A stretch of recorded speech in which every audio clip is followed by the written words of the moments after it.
There is a book so dangerous that history has done everything to prevent you from ever reading it. It's not a spell book. It's a manual that teaches exactly how your consciousness bends reality. The Book of Thoth. And the secret it contains is so simple that, when you understand it, you'll realize it's always been right in front of you. Think about your life right now, about the recurring problems, the money that's never enough, the feeling of being trapped in a cycle. This isn't bad luck. It's a program, a frequency you're emitting, and the universe is simply responding. In this video, I'm not going to give you theories. I'm going to give you the first 7 practical keys to this forbidden knowledge. The first key, which I'll show you in a moment, will prove to you that the world out there is just a reflection of what's inside. But there's a warning. Once you learn to bend reality, the most important rule is to stay quiet. And by the end of this video, you'll understand why. If you're ready to shatter the illusion, stay with me. And before we begin, if you feel you were born for something greater than the life you have now, comment below, "I am the creator." Think of a bad day, one of those days when everything seems to go wrong. You wake up late, spill coffee on your clothes, get stuck in impossible traffic, and receive bad news at work. The common reaction is to say, "What an unlucky day." But ancient wisdom offers us another perspective. What if these events weren't the cause of your bad day, but a reflection of an internal state that was already present when you woke up?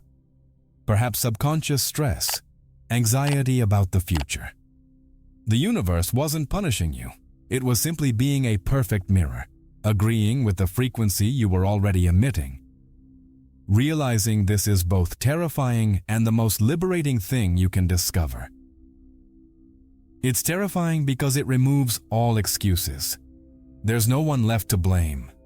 You are the architect of your own difficulties, the director of your own drama. But it's incredibly liberating, because if you're the architect, you can take the blueprint and redesign everything. If you're the director, you can change the script at any time. The power you thought the world had over you was, in fact, always in your hands. You just didn't know how to use it. The practice that emerges from this revelation is that of radical self-observation. Start acting like a detective of your own life. When something happens, whether good or bad, stop and ask, "How was I feeling shortly before this? What was the story playing out in my mind?" You will begin to notice a clear connection, an invisible thread linking your inner world to your outer world. You will realize that a promotion didn't come about by luck, but was preceded by weeks of an inner feeling of confidence and worth. You are no longer looking at the world. You are looking at constant feedback about your state of being. This realization puts you at a crossroads. You can continue trying to change the reflection, fighting against circumstances, complaining about people and blaming the world. Or you can do the only thing that truly works, turn inward. If you don't like the image you see in the mirror, you don't fight with the mirror. You don't try to clean the glass or yell at the reflection. You simply change the expression on your face.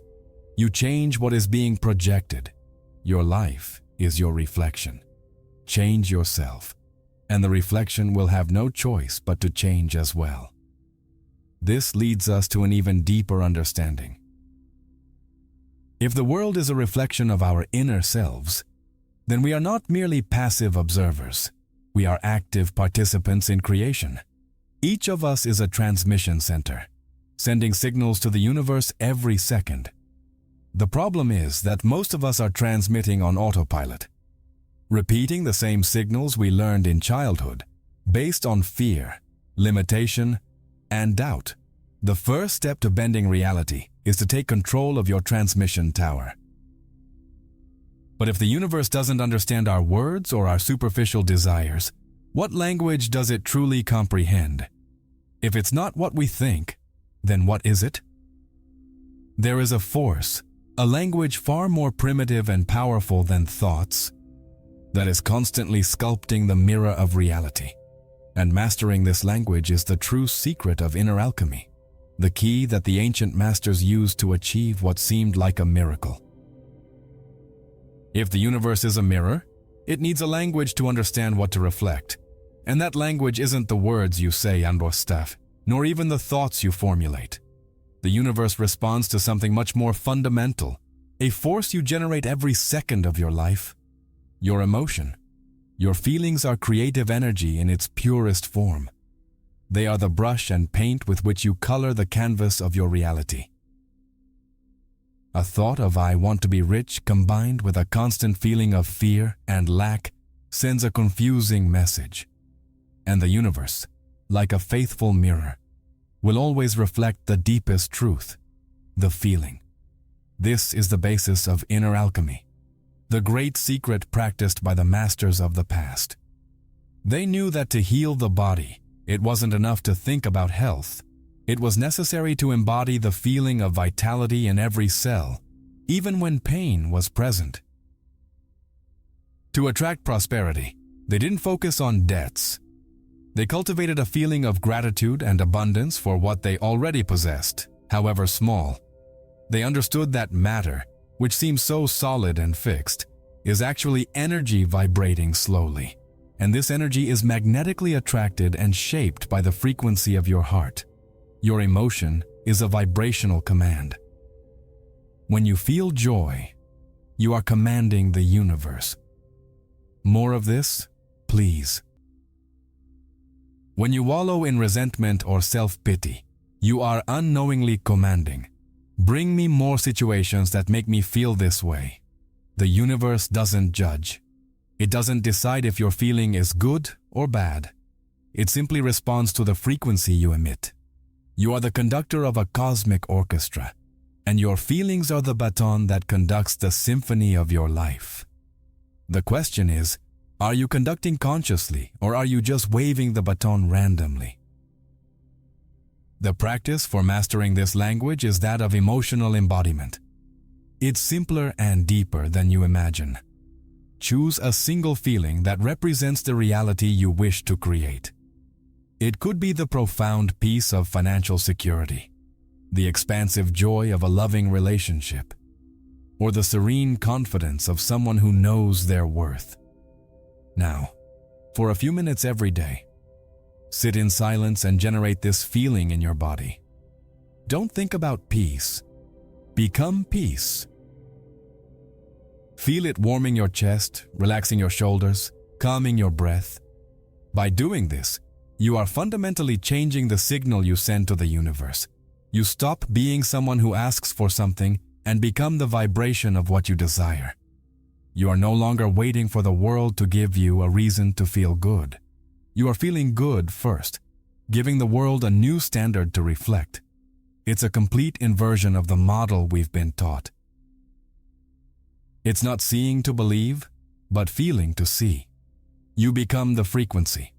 And then reality has no choice but to materialize around you to match this new music. This practice of deliberately cultivating feelings is the true magic. It's the lost science of manifestation. You are learning to speak the only language the mirror of reality understands. At first, it may seem like you're faking it, but with practice, you'll realize these feelings are as real as any other. You are simply choosing which emotion to inhabit, instead of letting external circumstances dictate your inner state. You are reclaiming your power to feel. But even mastering the language of emotions, there's another crucial piece in this puzzle. You can feel the emotion of abundance, but if your mind remains focused on debt and lack, you're creating an internal conflict, a war of frequencies. Feeling is the fuel, but where do you point the engine? Where do you direct this powerful creative energy? This is where the most precious and most wasted tool you possess comes in. Your attention is your directed creative energy. It is the most valuable currency in the universe. Wherever you invest it, reality expands. Think of your attention as the beam of light from a projector in a dark room. Anything that beam of light illuminates becomes vivid, detailed, and real to you, while everything else in the room remains in shadow. The universe acts as a great amplifier of your focus. That which you consistently observe, whether good or bad, receives your energy and grows in your experience. This is not a philosophy of positive thinking. It is the physics of consciousness in action. Imagine a gardener who has a garden with flowers and weeds. If he spends the whole day obsessing over the weeds, complaining about them, focusing on how ugly and difficult they are to pull out, what is he doing? He is watering the weeds with his attention. The next day, he is surprised to see that more weeds have sprouted. In contrast, if the gardener chooses to focus his attention on the flowers, admiring their colors, smelling their fragrance, and nurturing them carefully, the flowers bloom with such vigor that their light and strength naturally outshine and weaken the weeds. What you focus on flourishes. What you ignore withers. Now look at your life. Where is your focus for most of the day? Are you focused on paying bills or on gratitude for the money you have? Are you focused on what's missing in your relationship or on what you love about the other person? Are you dwelling on criticism you received or celebrating praise? At every moment, you are making a choice, watering the flowers or the weeds. Your attention is the watering can, and the universe is the fertile garden that will grow, without judgment, any seed you choose to nurture. The lesson from Thoth here is to master the art of selective focus. This doesn't mean pretending the problems don't exist. The weeds are there. But it means deliberately choosing not to give them your creative power. You acknowledge the bill to pay, but instead of panicking, you shift your focus to visualizing the feeling of relief and financial security. You acknowledge the criticism, but choose to focus your energy on strengthening your self-confidence. It's a mental discipline, a training to become the master of your own attention. The practice is simple, yet transformative. Each morning, set an intention for your focus. Choose a quality you wish to amplify in your life. Today, my focus is on peace. Or today, my focus is on opportunities. And throughout the day, whenever your mind is drawn to drama, complaining, or fear, gently bring your focus back to your intention. It's like training a puppy. At first, it will run around aimlessly, but with consistency, it learns to walk beside you. By practicing selective focus, you stop being a reactive victim of the world and become a proactive creator. You begin to sculpt your reality with the precision of an artist, choosing where to place light and where to let the shadows dissipate through inattention. You realize that problems are not solved by fighting against them, but by growing beyond them. You focus so much on the light that darkness simply ceases to have space to exist in your experience. But as you learn to direct your attention and speak the language of emotions, something curious begins to happen. The universe begins to respond. It starts sending you small signals, winks, confirmations that it is listening. And learning to recognize this silent conversation is what transforms this journey from an exercise of faith into a magical dance with the cosmos. The moment you begin to align your feelings and your focus, the universe initiates a dialogue with you. But it doesn't speak Portuguese or English. It speaks the language of symbols, encounters, and coincidences. A feather that floats and lands in your path exactly when you are asking for a sign of lightness. The same sequence of numbers, like 1111 or 444, that appears on the clock, on license plates, on receipts, precisely when you are thinking about your desire. A conversation you overhear by chance in a cafe that contains the exact answer to a question that has been tormenting you. These are not accidents. They are the mirror echoes, the confirmations that your new frequency has been received. Most people live in a world where all of this is dismissed as mere coincidence. In doing so, They close the door to one of the most beautiful and intimate forms of communication with life. Recognizing these signs, which psychologists call synchronicities, is like realizing that the universe is winking at you. It's a nod of complicity, a message that says, "I heard you. Keep going. You're on the right track." They function as mileage markers on your journey, proving that your inner vibration is beginning to manifest and reorganize the external world around you. The key to perceiving these signs is not to desperately search for them, as this creates an energy of anxiety that can actually block them. The key is to cultivate a state of presence and open awareness. It's about being so present in the now that you begin to notice the subtle details of life's tapestry. It's about walking down the street not with your head full of worries, but with your senses open, ready to receive the magic that is always present, but usually invisible to a distracted mind. The signs don't increase in number. It's your ability to perceive them that expands. The practice for becoming fluent in this universal language is to keep a synchronicity journal. At the end of each day, take a moment to write down any strange coincidences, unexpected encounters, or recurring symbols that caught your attention. Don't try to analyze or find a deep meaning immediately. Just record the event and how you felt when it happened. The simple act of recording already sends a message to the universe that you are paying attention. You are saying, "I am listening." Over time, as you reread your journal, you will begin to see incredible patterns. You will realize that certain numbers appear whenever you are aligned with your purpose. You will notice that encountering a certain animal or symbol often precedes good news or an opportunity. Life ceases to be a series of random events and transforms into a fascinating and continuous conversation. You and the universe become partners in a dance of creation, with the signs serving as the music that guides your steps. By recognizing and appreciating each sign, you strengthen this connection. Gratitude acts as an amplifier, increasing the clarity and frequency of communication. You begin to feel guided, supported, and deeply connected to the flow of existence. You realize you have never been alone on this journey. The universe has always been trying to speak to you, but only now have you learned to listen to its silent and symbolic language. But even with this connection established, many reach a plateau. They set the intention, feel the emotion, focus their attention, and even receive the signals. But the main desire doesn't seem to materialize. They feel they are doing everything right, but something is blocking the process.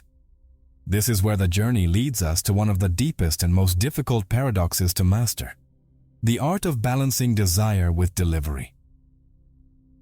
You've reached a crucial point in your journey, a place where many give up.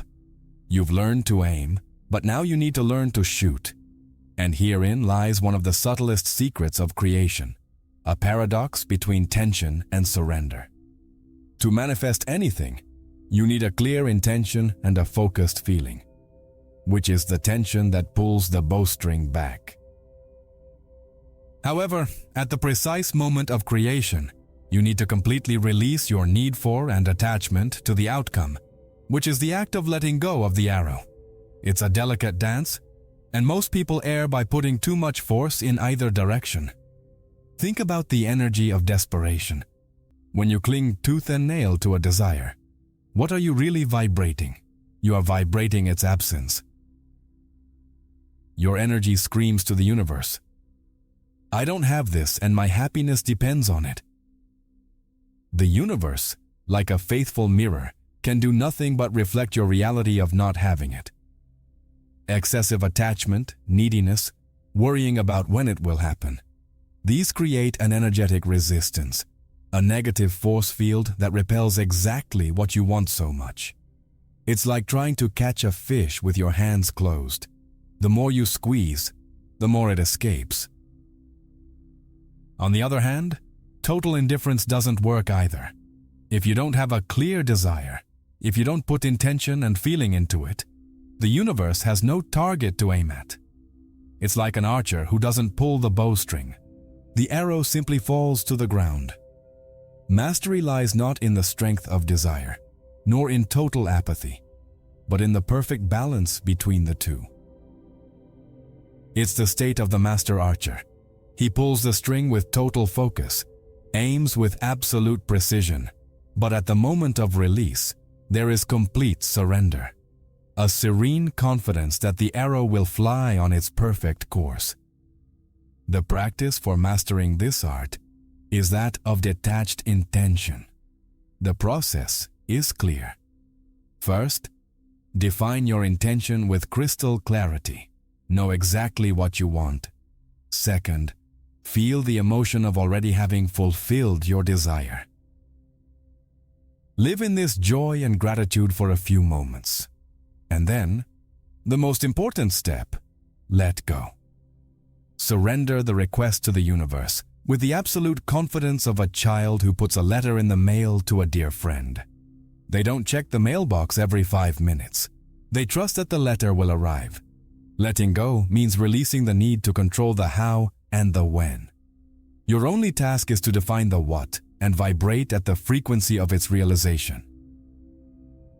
The how is the work of the universe, and its ways are infinitely more creative and efficient than your logical mind can conceive.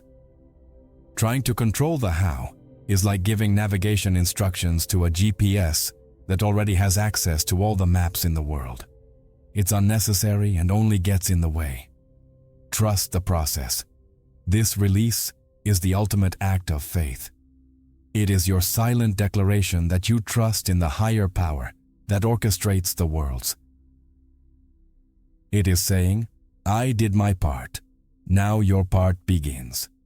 It is in this sacred space of trust, in this fertile vacuum free from the contracted energy of need, that miracles find room to be born. Manifestation doesn't happen when you force it, but when you allow it. It doesn't arrive when you are tense, but when you relax and trust that the best is already on its way. You learn to aim, to feel, to focus, to listen, and to let go. You traveled the path of tools and techniques, but the journey doesn't end here. All these practices were, in fact, a preparation for the final revelation, the heart of the mystery of Thoth, the secret that transforms the practitioner into the master. The point where you stop using the tools and realize that you are the tool itself. Up to this point, this journey has been about learning the rules of a game. You've learned about the mirror of consciousness, the language of emotions, the power of focus, and the art of surrender. You've received the tools, but now you arrive at the center of the labyrinth, at the final revelation that Thoth hid not in a text, but in the very nature of your existence. The great secret of the Book of Thoth is not something you read or learn, it is something you become. The book was never an external object. It has always been a symbol for your own consciousness. You are the book. The power to bend reality has never been in a secret technique or a magic word. It has always been dormant in your ability to perceive a simple truth that shakes all structures. There is no separation between you and reality. The idea that you are a person, an isolated entity trying to manipulate a universe out there, is the fundamental illusion that has kept you prisoner. You are not a drop of water trying to understand the ocean.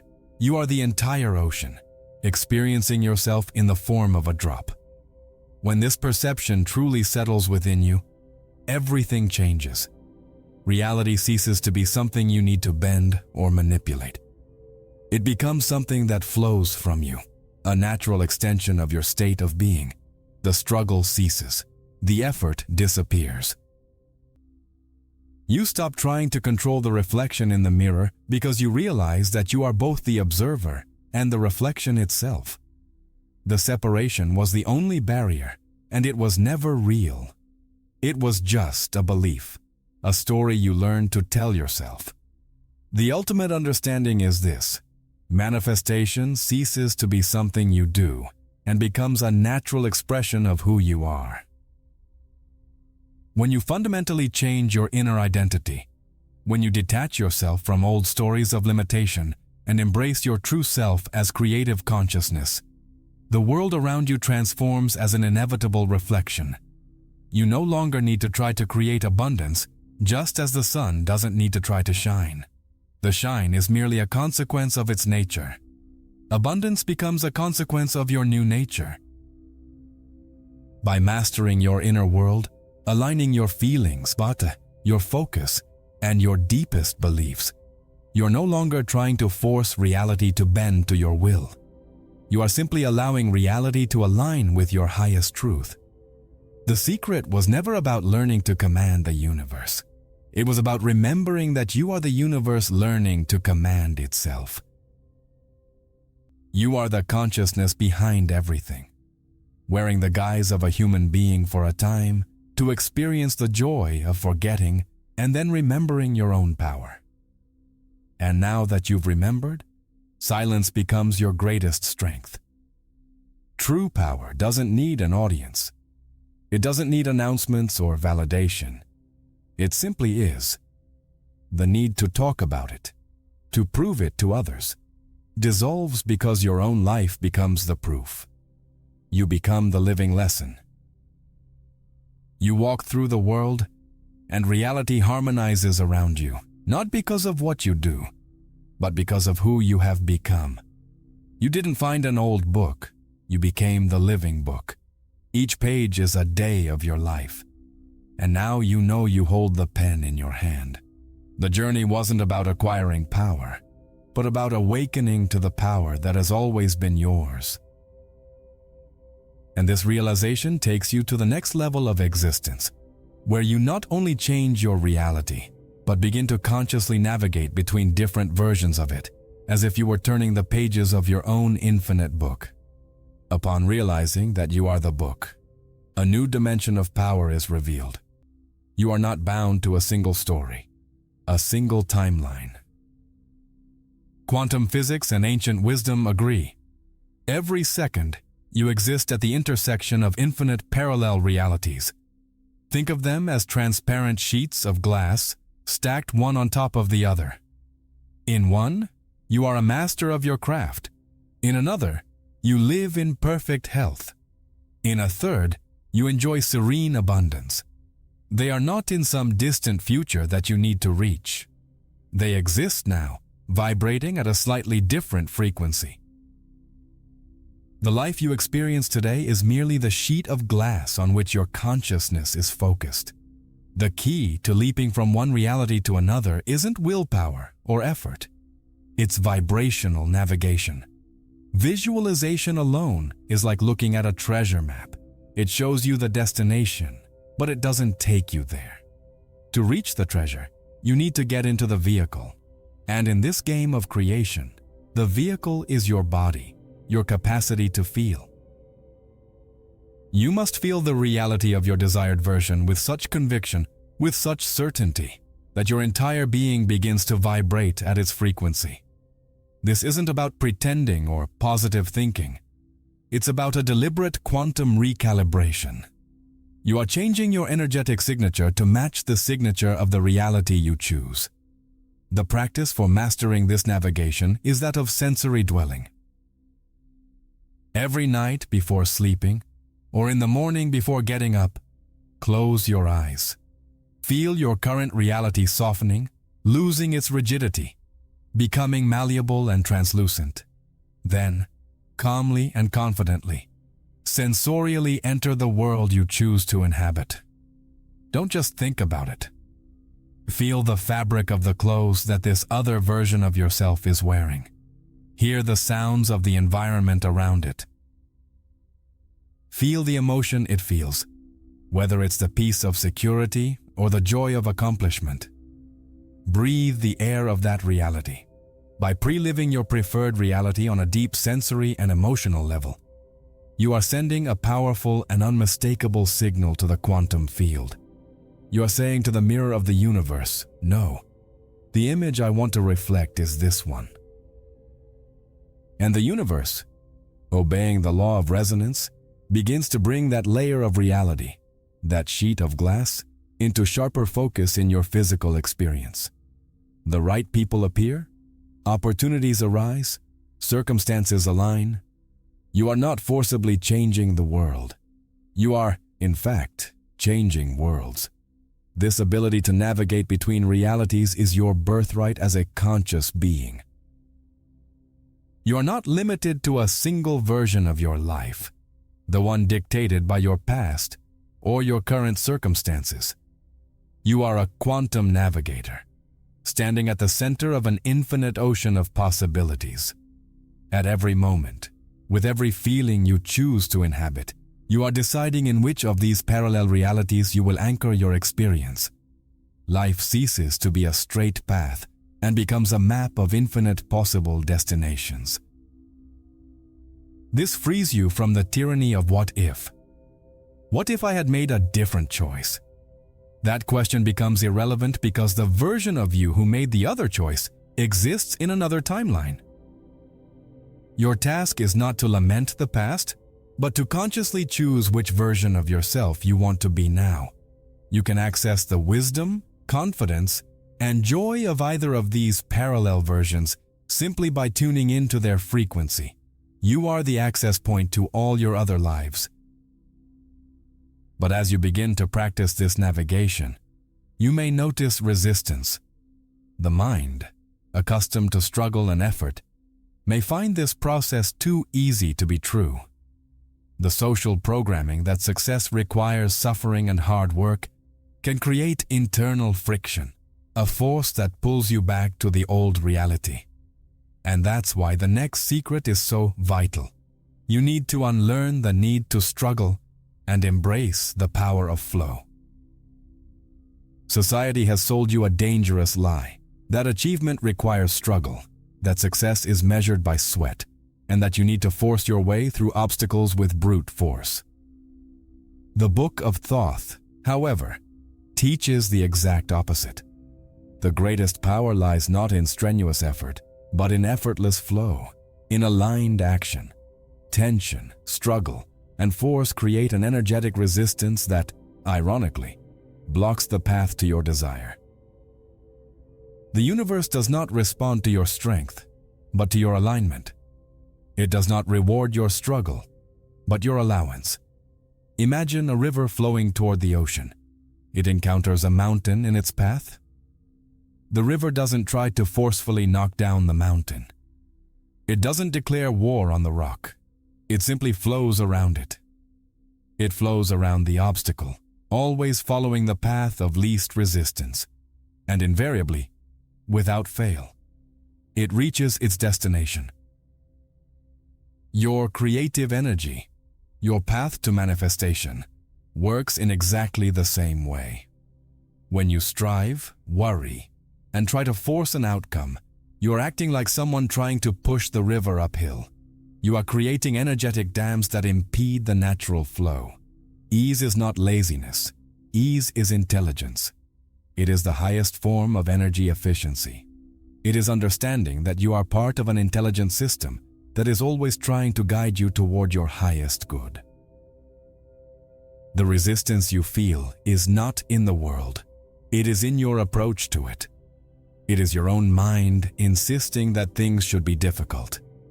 When you release that belief, you open yourself to a completely new mode of operation, where things happen with grace and synchronicity, instead of struggle and exhaustion. The practice for incorporating this wisdom is a change of mindset, encapsulated in a simple question you can ask yourself several times a day. What would be the easiest and most enjoyable next step?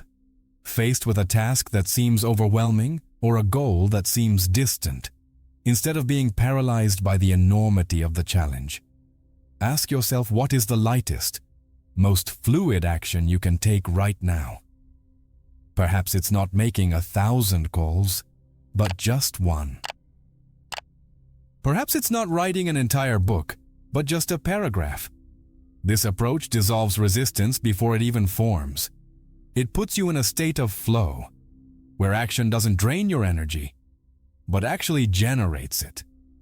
By consistently choosing the path of ease, you discover that you're not abandoning your goals, but rather allowing the universe to show you the most scenic and direct route to them. Obstacles that seemed like mountains begin to look like stones you can simply go around. You stop fighting the current and learn to use your strength to your advantage. This applies to all areas of your life. In a relationship conflict, what's the easiest conversation you can have? In a financial challenge, what's the smallest positive action you can take? By focusing on ease, you keep your vibration high and your mind open to creative solutions that tension and stress would never allow you to see. You learn to dance with life instead of boxing with it. And as you navigate this flow, you may want to accelerate your frequency shift, tuning in more quickly to the realities you wish to inhabit.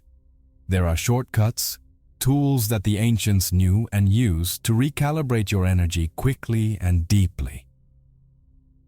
And one of the most powerful and accessible of these tools is something you probably already use every day, but without conscious awareness of its true power. The universe is not silent. It is an infinite symphony of vibrations. Everything, every thought, every emotion, every parallel reality possesses its own unique frequency signature. Just as a radio can tune into different stations that coexist in the same space, your consciousness can tune into these different realities. And one of the most direct and effective tools for tuning your internal tuner is sound. Music, being pure organized vibrational energy, is not just entertainment. It is an ancient technology, a master key capable of opening dimensional portals within your own consciousness. The builders of the great temples and cathedrals of the past knew this. They weren't just architects, they were frequency engineers. They designed spaces with specific acoustics to amplify certain tones and chants, creating resonance zones that induced altered states of consciousness and facilitated connection with the divine. They knew that certain harmonies and sound frequencies resonate directly with the energy centers of the body and brain, calming the analytical mind and allowing consciousness to expand beyond the limits of the three-dimensional physical world. One melody might lead you to a state of profound peace, while another might evoke a feeling of power and heroic accomplishment. You've felt it before. A song that makes you feel invincible. Another that brings you to tears with a nostalgia for a place you've never been. This isn't just an emotional reaction, it's a vibrational resonance. The music is momentarily tuning you into the frequency of another reality or another state of being. What the ancients did intentionally in temples, you can do right now with a pair of headphones. You can use sound as a deliberate portal to the reality you choose. The practice is dimensional listening. It's simple, yet profoundly transformative. Choose a piece of music that evokes the exact emotional signature of the reality you wish to experience. If you seek peace, it might be a Gregorian chant or serene ambient music. If you seek power and confidence, it might be an epic film soundtrack. The specific music doesn't matter as much as how it makes you feel. It needs to be your personal key. So, find a quiet place, put on your headphones, and close your eyes. But don't just listen to the music. Immerse yourself in it. Feel the sound vibrations passing through every cell of your body, like a wave of energetic cleansing. Feel it recalibrating your vibrational signature, tuning you like an instrument. Visualize the sound creating a portal of light, color, and energy in front of you. And then, with clear intention, walk through that portal. Enter the music as if you were entering a new world, the timeline where your desire is already a concrete reality. By doing this regularly, music becomes your ally in creation. It becomes a sonic transport, a shortcut to instantly change your emotional and vibrational state. It's a way to bypass the logical mind and speak directly to your subconscious and the quantum field. You are using an ancient and powerful technology to facilitate your leaps between realities, to taste other worlds and bring that energy back to your present moment. But even with all these tools, the navigation between worlds, the flow of ease, the sound portals, there may still be one last barrier, the most subtle and fundamental of all. It is the belief that there is a separate you here, trying to reach a different there. And transcending this final illusion is what moves you from a skilled practitioner to a true master of reality. The journey to bend reality now leads you to a radical turning point. It's no longer about learning a new technique or a new practice. It's about unlearning your most fundamental identity. The entire quest up to this point has been based on one premise: that there is a separate self, an individual entity, attempting to use universal laws to influence an external universe. This, however, is the ultimate illusion to be transcended. The deepest truth that Thoth protected is not a technique, but a realization. There is no separation. You are not in the universe. You are the universe, experiencing yourself through the perspective of an individual. Think of a wave in the ocean. The wave has a temporary form, duration, and identity. It can see itself as a wave, but it is never, not for an instant, separate from the ocean. It is made of ocean. It arises from the ocean, and eventually, it returns to the ocean. Similarly, you are an individualized expression, a wave, of the infinite field of consciousness that constitutes all that exists. The feeling of being an isolated self, an observer looking at creation, is a construct of the mind, a trick of perspective necessary to play the game of human life. When this illusion begins to dissolve, the need to control, manipulate, or bend reality disappears. Why? Because you cannot manipulate yourself. The struggle ceases. The wave stops trying to control the ocean, for it realizes that it is the ocean. The need to manifest things to fill an inner void dissipates, because you realize that you are already complete. You are already everything. You don't need to attract love, because you realize that you are the very source of love. You don't need to seek security, because you are the very eternal consciousness in which all worlds arise and disappear. The practice to achieve this state is not an action, but a surrender. It is the meditation of non-duality. Sit in silence and simply observe. Observe the thoughts that come and go, the emotions that fluctuate, the sounds of the environment. But instead of identifying with them, as you normally do, realize that they are all appearing and disappearing within the vast and silent space of your consciousness. You are not the thought. You are the space in which the thought appears. You are not the emotion. You are the stillness that perceives the emotion. By resting in this awareness, the boundary between self and other begins to become tenuous and transparent. The search ends the moment you realize that you were always what you were looking for. You were seeking power and realized that you are the very source of all power. You were seeking freedom and realized that you are the limitless consciousness in which all prisons are merely mental stories. From this unified consciousness, manifestation becomes completely effortless. It is no longer something you do, but a natural expression of who you are. The things you desire begin to appear in your life not because you attracted them, but because they are a natural reflection of your new state of being. It's as if the universe, recognizing its own essence within you, begins to conspire to bring you joy, simply because joy is your nature. You stop playing the game of trying to acquire things and begin playing the game of expressing who you truly are. And this realization has a practical and astonishing consequence. If you are the consciousness that dreams the world into existence, then the solid world around you loses its authority.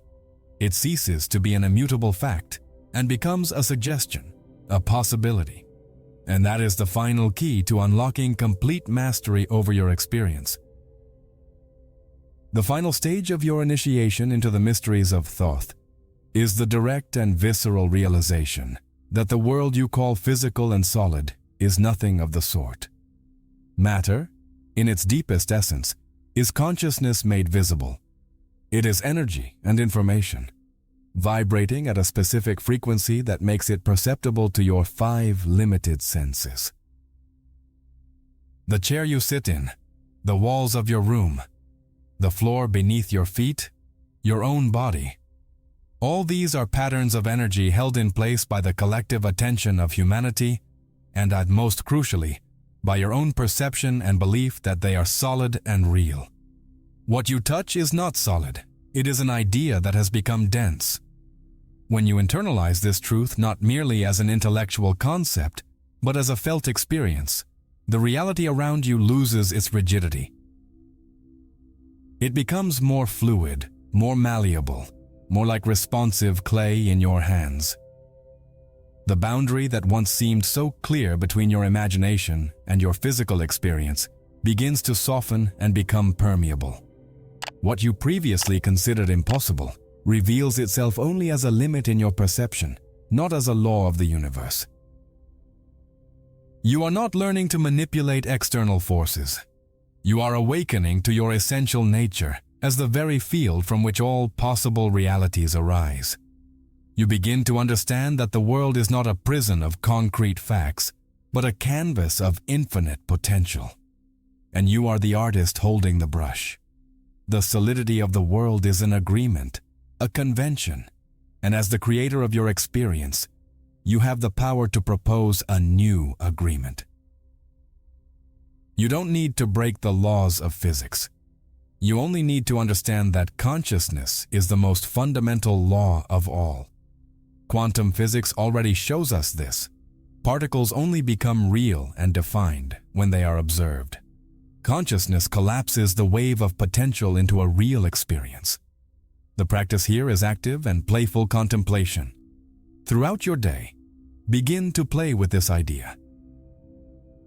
Look at the objects around you, a table, a pen, a wall, and whisper internally to them, "I know what you are.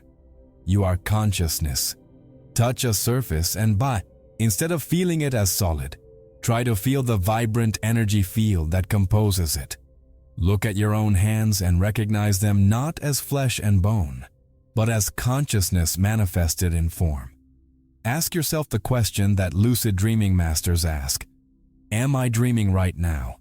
Ask this question with genuine curiosity. Feel the dream-like quality of the reality around you, held in place by your own perception. This practice begins to undo the spell of solidity. It returns you to your natural state as a creator, the dreamer who is awakening within the dream itself. And when the dreamer awakens, he can begin to change the dream's scenery. This realization doesn't make you arrogant or careless. On the contrary, it fills you with a profound respect and admiration for the intelligence that orchestrates this magnificent illusion. You continue to interact with the world as if it were real, but inside you carry the secret. You know that everything is malleable, everything is consciousness. And this silent knowing is the source of a calm and unwavering power. And it is precisely this silent knowing, this inner certainty that needs no proof, that becomes your most powerful creative tool. You transcend the need for techniques and rituals because you have become magic itself. And you discover that the greatest miracles don't happen with noise and fanfare, but in the stillness of a mind that knows. The universe does not respond to your noisy pronouncements, to your desires shouted to the four winds. It responds to the silent certainty that resides in the sanctuary of your heart. Throughout history, the true masters of creation, those who performed what others called miracles, worked in silence. They walked among ordinary people, and their extraordinary feats were disguised as good luck, happy coincidences, or chance. Their mastery was veiled in simplicity, because they understood that true power is not that which is displayed, but that which simply is. After setting your intention, aligning your emotion, focusing your attention, and releasing attachment, the final step is not an action. It is a state of being. It is entering a state of silent knowing. It is a trust so deep, so unwavering, that it borders on serene indifference. You don't keep checking if it has worked. You don't anxiously search for signs. You don't doubt, you don't question, you don't worry. You simply know it's done. You walk through the world with the calm of someone who has already received the gift, even if it is not yet visible under the Christmas tree. This it's already done. Energy is the most powerful frequency you can emit. It's the vibrational signature of the confident creator. It's the energy of already having arrived at your destination while your feet are still on the journey. The logical mind can't understand this. It wants proof. It wants to see to believe. But you've learned to operate from a deeper level. You operate from feeling, from intuitive knowing. You plant the seed in the quantum field and trust that the harvest is inevitable, without needing to dig up the seed every hour to see if it's growing. This inner silence is the final seal of creation.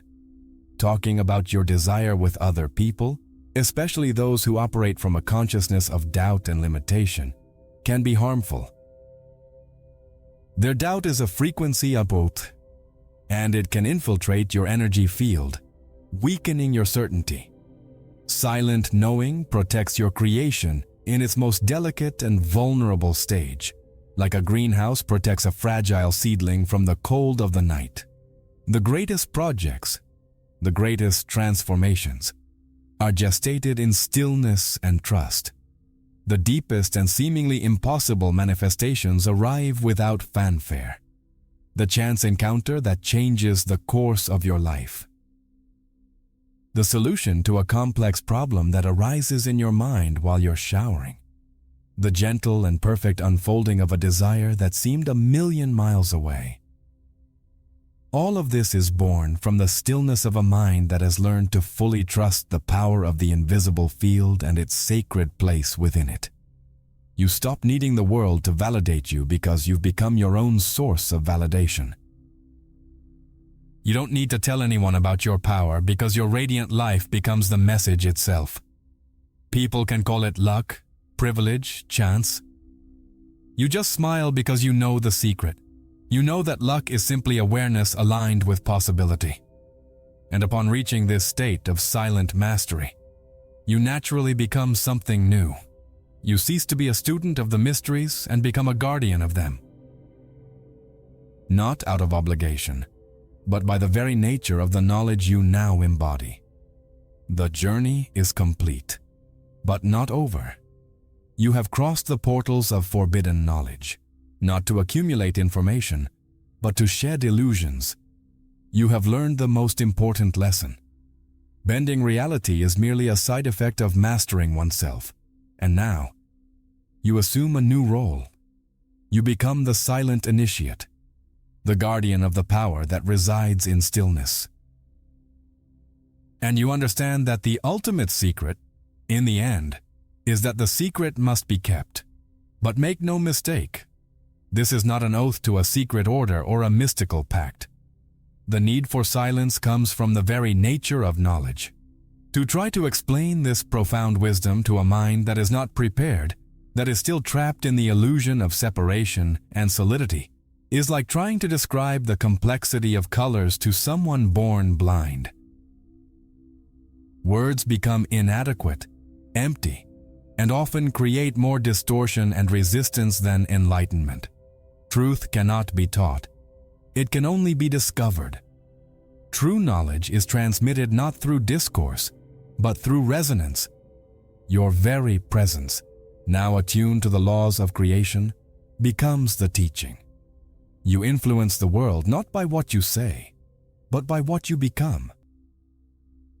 The people around you will feel your calmness, your confidence, your joy, and will be subtly uplifted by your frequency, often without even knowing why. You become a living tuning fork, helping others find their own harmonic note, simply by being yourself.